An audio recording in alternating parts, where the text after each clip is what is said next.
हिमाचल के दंगल में अब जमकर धूल उड़ेगा। अपने अपने योद्धाओं को जिताने के लिए बड़े बड़े नेता बड़ी बड़ी रैलियां और जनसभाएं करेंगे। खबर है कि कांग्रेस के लिए जहां प्रियंका गांधी धुआंधार प्रचार करेंगी, वहीं 68 सीटों की जंग जीतने के लिए बीजेपी एक साथ 68 रैलियों की तैयारी में है।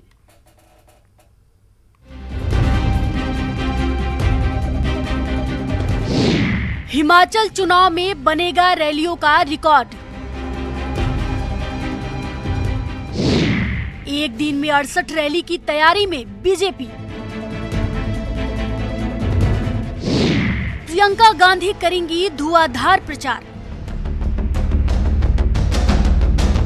पीएम मोदी, अमित शाह, राजनाथ सिंह, जेपी नड्डा, योगी आदित्यनाथ, इन बड़े चेहरों के साथ बीजेपी के स्टार प्रचारकों की लिस्ट में 40 नाम हैं, जो हिमाचल चुनाव में रैली और जनसभाएं करेंगे। लेकिन सोचिए, अगर बीजेपी के सभी सितारे एक ही दिन हिमाचल की धरती पर उतर जाएं, तो माहौल क्या होगा। बीजेपी कुछ ऐसी ही तैयारी में लगी है। खबर है, पार्टी 68 सीटों की जंग में लगातार दूसरी बार जीत के लिए प्रदेश में एक साथ 68 बड़ी रैलियां करेगी। भाजपा ने हिमाचल प्रदेश के सभी 68 विधानसभा क्षेत्रों में एक साथ रैली करने की तैयारियां शुरू कर दी है। इसके लिए भाजपा के सभी 40 स्टार प्रचारक हिमाचल आ सकते हैं। जल्द ही भाजपा तारीखों का ऐलान भी कर सकती है।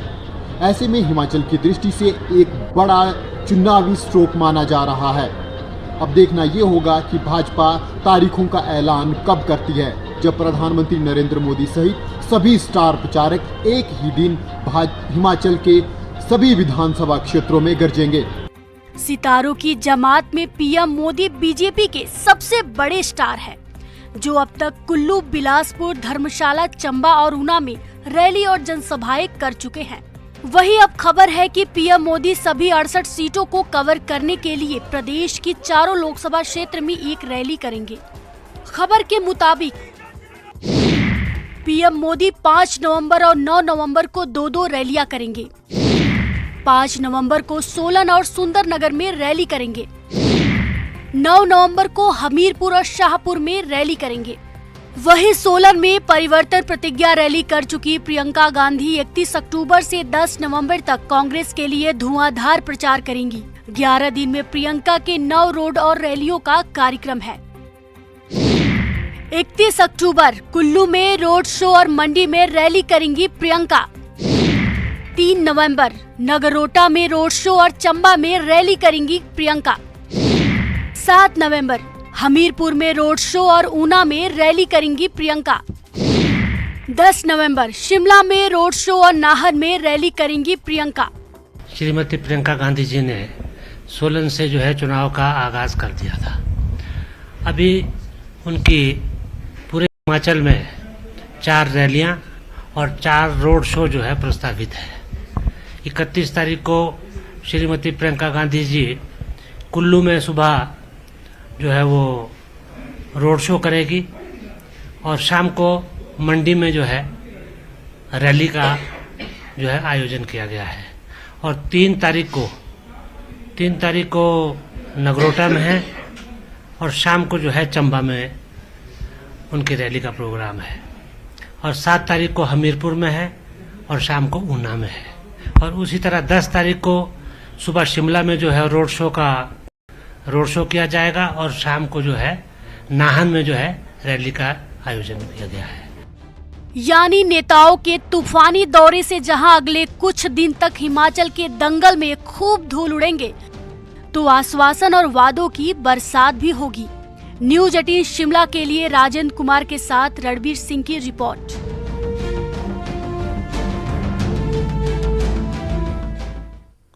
कांग्रेस और बीजेपी दोनों को बड़े बड़े नेताओं के प्रचार से जीत का भरोसा है, लेकिन जिन्हें इन दलों ने छोटा समझा, कहीं उनकी बगावत सबका खेल न बिगाड़ दे।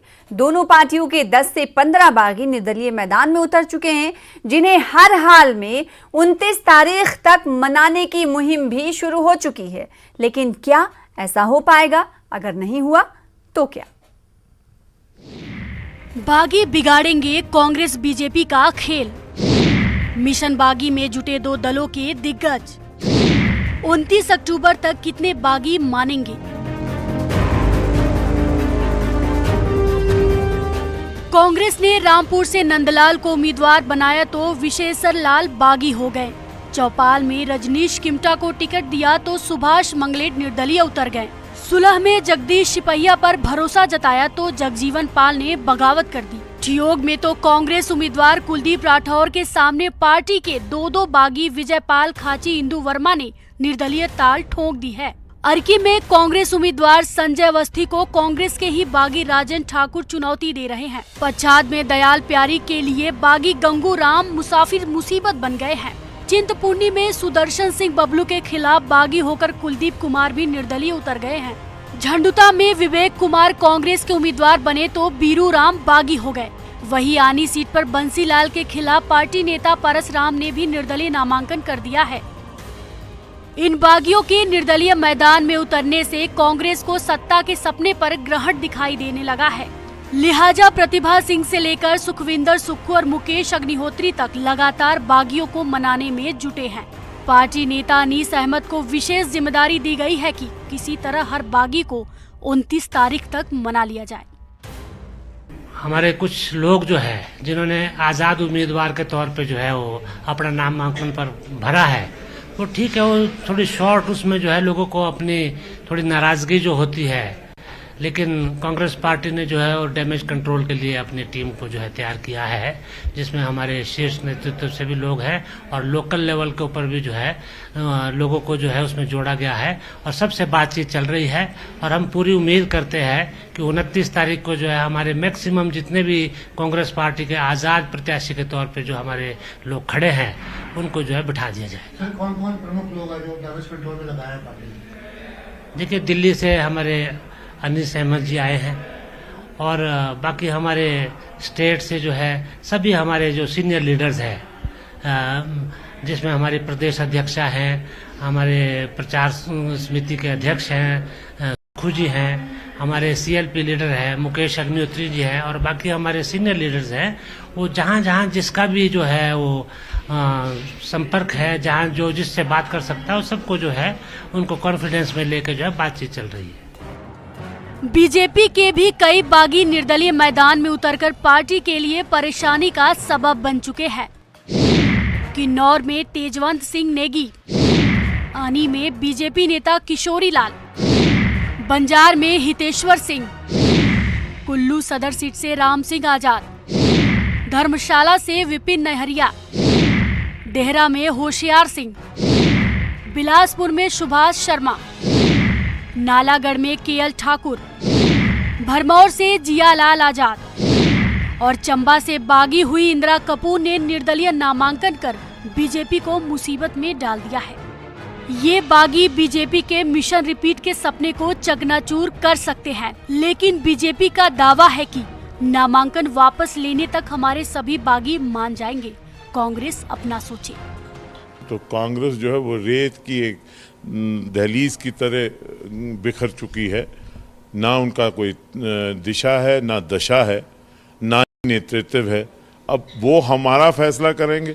आप इंतज़ार कर लीजिए 29 तारीख का, नाम वापसी का आपको पता लग जाएगा। उसके बाद इंतज़ार कर लीजिए 12 तारीख का और उसके बाद आखिर में इंतज़ार कर लीजिए 7 दिसंबर का। लोगों ने फैसला मन बना लिया है भाजपा के हक़ में।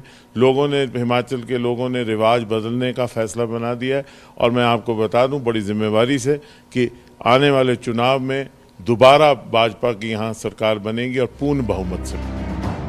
कांग्रेस की तरह बागियों को मनाने के लिए बीजेपी के कई बड़े नेताओं ने मोर्चा संभाल रखा है। JP नड्डा और अमित शाह तक लगे हुए हैं। कई राष्ट्रीय नेताओं को मैदान में उतारा गया है और लक्ष्य यही है कि नाम वापस लेने के आखिरी दिन तक हर बागी अपना नामांकन वापस ले। न्यूज़ 18 शिमला के लिए राजन शर्मा के साथ रणबीर सिंह की रिपोर्ट।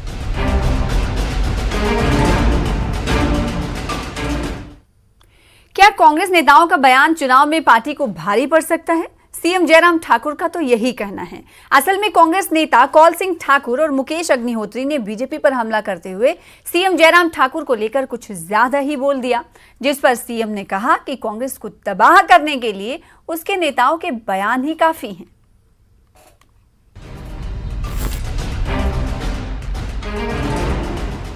ऐसा है ना, महाभारत में आपने सुना धृतराष्ट्र जो सिर्फ अपने बेटे द्रौपदी के सिवाय किसी को नहीं देखता था, वही हमारा मुख्यमंत्री है, सिर्फ स्वराज के सिवाय किसी को नहीं देखते। हिमाचल की चुनावी महाभारत में सीएम जयराम ठाकुर को धृतराष्ट्र बता रहे हैं। ये कांग्रेस के महारथी कौल सिंह ठाकुर हैं। 76 साल के कौल सिंह ठाकुर हिमाचल कांग्रेस के शीर्ष नेताओं में से एक हैं, जिन्होंने सीएम को लेकर ये बयान मंगलवार को सुंदरनगर में दिया था, जहां सोहन लाल ठाकुर के चुनाव प्रचार में पहुंचे थे। कौल सिंह ने कहा कि सीएम सिर्फ अपने विधानसभा क्षेत्र सिराज के लोग ही दिखाई देते हैं और कुछ नहीं। ऐसा है ना, महाभारत में आपने सुना धृतराष्ट्र जो सिर्फ अपने बेटे द्रौपदी के सिवाय किसी को नहीं देखता था, वही हमारा मुख्यमंत्री है, सिर्फ स्वराज के सिवाय किसी को नहीं देखते। आप मेडिकल कॉलेज मैंने देखा, आप जाइए, सारे स्वराज के लोग वहां लगाए हैं, लगभग 150-200 स्वराज के लोग लगाए हैं, और इन्होंने बाकी चुनाव क्षेत्रों का एक भी व्यक्ति नहीं लगाया। वही कांग्रेस के ही दूसरे महारथी नेता प्रतिपक्ष मुकेश अग्निहोत्री ने हरोली में सीएम पर निजी हमला बोला था। जयराम जी को तो जाना है, तय है कि जयराम जी की सरकार जा रही है, उनको अपने मन में जो है विश्वास कर लेना चाहिए। देखो, जाने से पहले एहसास हो जाता है कि जाने का समय आ गया। जयराम जी को एहसास हो गया, मोदी जी ने 2 रैलियां रद्द की 14 और 16 तारीख की, क्योंकि उनको पता लग गया कि मेरे लालों का हाल क्या है। यहाँ पे वो घूमे, यहाँ पे अपने ऊपर निजी हमलों का जवाब सीएम ने किसी मंच से नहीं दिया, और जब मीडिया ने सवाल किया तो इन नेताओं को कांग्रेस के लिए ही घातक बता डाला। वो बौखलाहट में है और सही मायने में वो संतुलन खो बैठे हैं सब लोग। और ऐसे में मैं इतना ही कहना चाह रहा हूँ कि भगवान इनको सद्बुद्धि दे। चाहे कौल सिंह की बात कहें, चाहे जिस प्रकार की भाषा का मुकेश अग्निहोत्री ने किया है इस्तेमाल, भगवान उनको सद्बुद्धि दे। मैं इतना ही कहना चाह रहा हूँ। पार्टी को तबाह करने के लिए इनके ऐसे ही बयान जो है वो पर्याप्त हैं, हमें कुछ करने की जरूरत नहीं। अब देखना ये है कि सीएम की नसीहत का कांग्रेस नेताओं पर कुछ असर होता है या फिर बयानों के अभी कई और घातक तीर चलेंगे। न्यूज 18 मंडी के लिए वीरेंद्र भारद्वाज के साथ ब्यूरो रिपोर्ट। ऊना के कुटलैहड़ से कांग्रेस प्रत्याशी देवेंद्र कुमार भुट्टो भी जोरों शोर से चुनाव प्रचार में जुटे हैं। उन्हें कई जगहों पर नुक्कड़ सभाओं को संबोधित भी करना पड़ा और दावा किया कि आने वाले समय में प्रदेश में कांग्रेस की सरकार सत्ता में आएगी, जिसके चलते कुटलैहड़ विधानसभा क्षेत्र के विकास को गति देने के लिए यहां से भी 32 साल के बाद कांग्रेस का विधायक विधानसभा में कदम रखने वाला है। रोजगार के लिए इनके पास जाता है तो उनके पास कहने के लिए कुछ नहीं है। अगर किसी आदमी ने 20 सालों में कोई काम किया हो तब तो कुछ बताए कि मैंने ये किया। मैं आप सबको विश्वास दिलाता हूं कि आपके आशीर्वाद से मुझे मौका मिलेगा। सबसे पहले तो हम एजेंट प्रथा खत्म करेंगे। हमारा कोई भी संवाद हो तो डायरेक्ट हो, क्योंकि जो एजेंट है उनकी वोट की वैल्यू उतनी है और वर्कर की वोट की वैल्यू उतनी है। रही बात क्षेत्रवाद की, तो मैंने सबसे पहले घोषणा की है कि अगर आपके आशीर्वाद से मुझे मौका मिलेगा तो मैं बाबा डेरा में 2 या 3 कमरे जो है 2 महीने के अंदर अंदर बना दूंगा। नूरपुर में आप पार्टी के सचिव राजेश पठानिया ने आज कांग्रेस में शमूलियत इख्तियार कर ली है। नूरपुर के कांग्रेस प्रत्याशी अजय महाजन ने राजेश पठानिया को माला पहनाकर कांग्रेस में शामिल होने पर स्वागत किया। इस दौरान अजय महाजन ने कहा कि निश्चित रूप से राजेश पठानिया के कांग्रेस को दिए गए समर्थन से कांग्रेस और मजबूत होगी और राजेश पठानिया को पार्टी में पूरा मान सम्मान मिलेगा। इसके अलावा राजेश पठानिया ने कहा कि वो मानवाधिकार 4 लेन लोकल बॉडी के अध्यक्ष हैं और 4 लेन प्रभावितों की मांगों को लेकर प्रशासन से लड़ते आ रहे हैं। जो इन्होंने मुद्दे उठाए बहुत अहम मुद्दे थे और लोगों की लड़ाई भी लड़ी, तो यकीनन है कि पार्टी को बल मिलेगा और लोगों की जो आवाज है वो भी जल्दी से उठाई जाएगी। हम भी हर जगह तक सक्षम है लड़ाई लड़ने के लिए, पर हम कभी भी एक सीमा धारा से बाहर नहीं जाना चाहते, ना जाएंगे। मैं अपने वर्कर्स को अपील करूंगा, हाथ जोड़ के अपील करूंगा, आपने अपना सेफ नहीं होना। अगर कोई आपको उत्तेजित भी करता है, अपने जो हमारे हमेशा की तरह डेमोक्रेटिकली लड़ाई लड़नी है और शालीनता। कांग्रेस उम्मीदवार जगत सिंह नेगी ने किन्नौर जिले में लंबित नौतोड़ मुद्दे को मुख्य चुनावी हथियार बनाया है। रिंगांगपियो में मीडिया से रूबरू होते हुए कांग्रेस उम्मीदवार जगत सिंह नेगी ने कहा कि किन्नौर जिले में 15,000 नौतोड़ के मामले लंबित पड़े हुए हैं। प्रदेश सरकार ने जिला की जनता की अनदेखी कर लोगों को नौतोड़ प्रक्रिया के तहत मिलने वाली भूमि नहीं दी है, जिससे लोगों को परेशानी हो रही है। बीजेपी पर हमला बोलते हुए जगत सिंह ने कहा कि बीजेपी की सामंतवादी नीतियों के चलते लोगों को नौतोड़ भूमि से वंचित रहना पड़ा है। में कोई 15 से 20,000 केस नौतोड़ के लंबित पड़े हैं। हमने 2013 में पहली बार फॉरेस्ट कंजर्वेशन एक्ट 1980 को निरस्त करके नौतोड़ देने का रास्ता जो है साफ किया, नोटिफिकेशन हुआ, 7,500 केस को एनओसी दिलाया और साथ में पट्टे दिए, लोगों को नौतोड़ मिलने शुरू हुए। परंतु ये तो वर्तमान भारतीय जनता पार्टी की सरकार है जिसने 2018 में जो हमारा ये जो नौतोड़ मिलने का जो कानून एक्सटेंडेड था उसको जो है ठंडे बस्ते में डालकर यहाँ के जनजातीय क्षेत्रों से न केवल किन्नौर बल्कि पूरे जनजातीय क्षेत्रों के लोगों से अन्याय किया। क्योंकि भारतीय जनता पार्टी की जो सोच है, सामंतवादी सोच है, ये गरीब लोगों को जो है इनको जो है अपने अधिकार, भूमि का अधिकार देना नहीं चाहती। टिकट की चाह में कांग्रेस छोड़कर आम आदमी पार्टी में शामिल हुए पलक राम कश्यप ने एक बार फिर कांग्रेस में वापसी कर ली है। विधानसभा चुनाव से कुछ ही दिन पहले उनकी इस वापसी को कांग्रेस के लिए फायदेमंद माना जा रहा है। सोलन शहर के निजी होटल में प्रेस वार्ता कर कांग्रेस के वरिष्ठ नेताओं ने पलक राम कश्यप का पार्टी में फिर से स्वागत किया। मैंने जो पार्टी के अंदर महसूस किया कि मेरी पार्टी के अंदर अनदेखी हो रही है, तो ये आप निराशा या हताशा का एकदम जो निर्णय मेरे माइंड में आया, वो मैंने आम आदमी पार्टी में फिजिकली ज्वाइन किया था, परंतु मेंटली मैं फिर भी कांग्रेस में रहा क्योंकि ये हमारी जड़ थी, क्योंकि इसमें हमने अधिक समय कांग्रेस पार्टी में ही बिताया और हमारा परिवार पिछले 50 वर्षों से इस पार्टी से जुड़ा हुआ था। कारण मैं इसको ये नहीं मानता कि मैंने कोई गलत काम किया या कोई अपराध किया। हमारे मन में भाई रमेश जी को भी पता है, शानी साहब को भी पता है कि हमने कोई राजनीति नहीं की, सिर्फ काम करने की इच्छा हमारे मन में हमेशा रही कि मैं अपने क्षेत्र के लिए या अपने लोगों के लिए कोई ना कोई किसी तरह का व्यक्तिगत या सार्वजनिक कार्य करता रहूं। मल्लिकार्जुन खड़गे आधिकारिक तौर पर कांग्रेस के अध्यक्ष बन गए हैं। कांग्रेस मुख्यालय दिल्ली में चुनाव अधिकारी मधुसूदन मिस्त्री ने उन्हें जीत का प्रमाण पत्र सौंपा। अध्यक्ष बनने के बाद अपने पहले भाषण में खड़गे ने सबका धन्यवाद किया और कहा कि कांग्रेस में सभी लोग चुनौती से मिलकर लड़ेंगे और हर झूठ का पर्दाफाश करेंगे। न्यू इंडिया में झूठ को सच और सच को झूठ बनाया जा रहा है। यहाँ गोडसे को देशभक्त बोलते हैं और महात्मा गांधी जी को देशद्रोही बोलते हैं। यहाँ बाबा साहेब के संविधान को बदलकर संघ के संविधान को लाने की कोशिश हो रही है।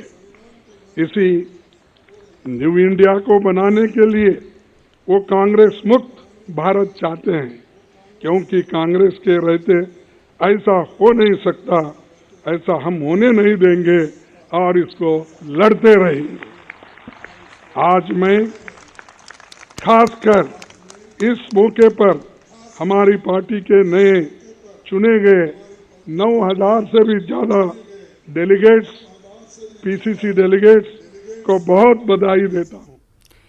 विधानसभा चुनाव में इस बार राजनीति की तरफ युवाओं का रुझान भी बढ़ा है। विधानसभा चुनाव में देहरा सीट से कुल 12 प्रत्याशी मैदान में उतरे हैं, जिनमें से 2 प्रत्याशी 25 और 26 साल के हैं। सबसे कम उम्र के उम्मीदवार ईशान शर्मा हैं जो 25 साल के हैं और धलियारा वार्ड से जिला परिषद सदस्य भी हैं, जबकि दूसरे उम्मीदवार वरुण कुमार हैं जिनकी उम्र 26 साल है। बता दें कि दोनों ही प्रत्याशियों ईशान शर्मा और वरुण कुमार ने देहरा विधानसभा क्षेत्र से निर्दलीय यानी आजाद प्रत्याशी के रूप में अपना नामांकन भरा है। इस बार देहरा विधानसभा क्षेत्र से कुल 12 प्रत्याशियों ने अपना नामांकन पत्र दाखिल किया है। कम उम्र का नॉमिनेशन मैंने ही भरा है। आज 26 साल मेरी उम्र है और मैंने नामांकन इसलिए भरा क्योंकि मेरे को अपना देहरा डेवलपमेंट के मुद्दे पे ऊपर लेके जाना है, इसलिए मैं आगे आया हूँ।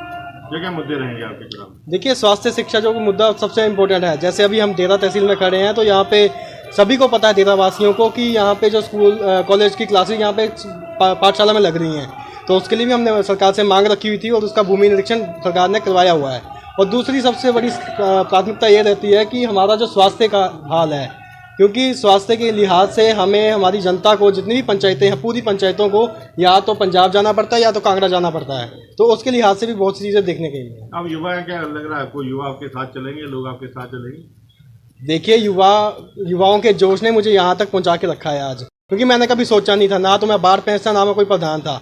एक युवाओं के संकल्प ने ही मुझे अपनी पंचायत से उठा के आज मसूर पंचायत तक पहुंचा दिया हुआ है, क्योंकि उनको लगा कि नहीं, आज तक हमारा किसी ने कोई सुनवाई नहीं करी डेवलपमेंट के मुद्दे के ऊपर, तो क्यों ना अपने यहाँ के धरतीपुत्र नौजवान को आगे किया जाए। दून विधानसभा क्षेत्र से भाजपा के विधायक और भाजपा प्रत्याशी परमजीत सिंह पम्मी की नामांकन के दौरान निकाली गई रैली में यातायात नियमों को सरेआम तोड़ा गया। रैली के दौरान कार्यकर्ता और समर्थक ट्रैक्टरों के बोनट पर बैठे दिखाई दिए। इस दौरान बाइक पर भी बिना हेलमेट 3 लोग सवार थे। इसके अलावा रैली में लोग बड़े बड़े स्पीकर से जोर से गाने बजाए जा रहे थे, जिसकी वजह से आम लोगों को उस दौरान खासी परेशानी का सामना करना पड़ा।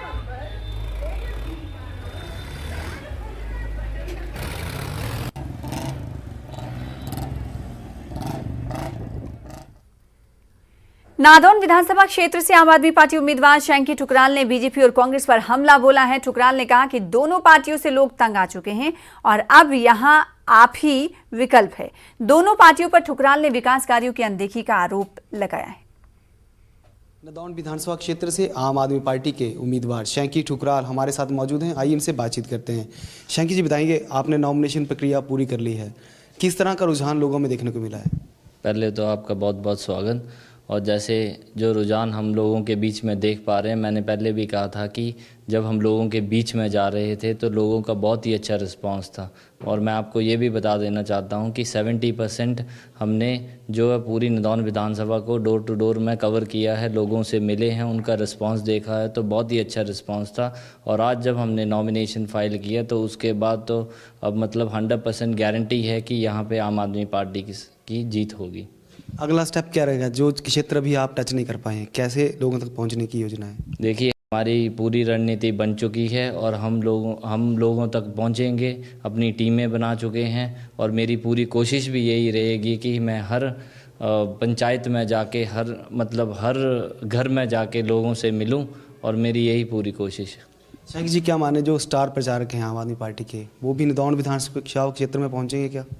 बिल्कुल, हमारी पूरी कोशिश है। जो हमारी अभी लिस्ट आई है वहाँ से आम आदमी पार्टी की तरफ से, जिनमें दिल्ली से भी काफ़ी सारे हमारे जो एमएलए हैं, एमपी हैं, फिर जो हमारे हिमाचल के भी बहुत सारे बढ़िया लोग जहाँ पे आम आदमी पार्टी लिस्ट में, प्रचारक की लिस्ट में हैं, तो 100% वो नादौन